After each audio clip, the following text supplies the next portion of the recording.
Sike? Alebo jak sa to? Sajk? Takže to sú domáci hasiči, určite poznáte aj podľa tých prezývok. Sú takí zmiešaní, aj mladší, aj starší. Ale nebudeme už ďalej toto rozoberať. Najlepší dosiahnutý čas nám tu neuviedli v tomto ročníku. Pikoška je taká, že ešte nepili. No a určite si po útoku niečo dajú.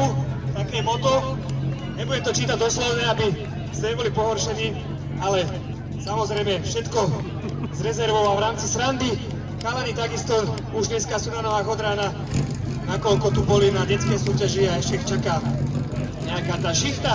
Ale vyzerá to tak, že už sú pripravení, majú všetko skontrolované.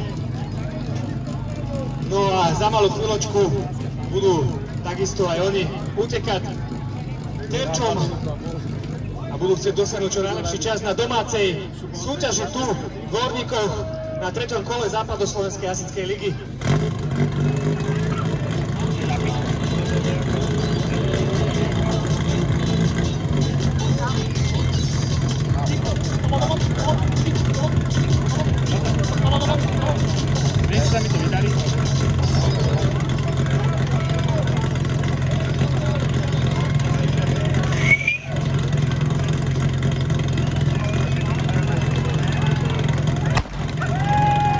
Máme odštartované Dvorníky, mužský tým na súťažnej dráhe. Zatiaľ to vyzerá, že...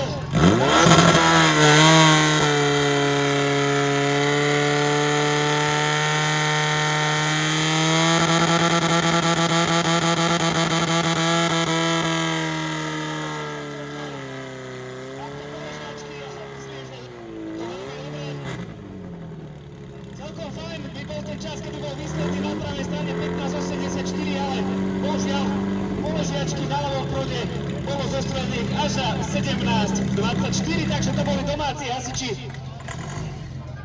z Dvorníkov, ktorí ešte raz si zaslúžia určite potlesk a môžu ísť pokračovať v tom, čo robili doteraz, a to znamená starať sa tu o vás a o nás všetkých, aby nám tu bolo dobre až do konca tejto súťaže.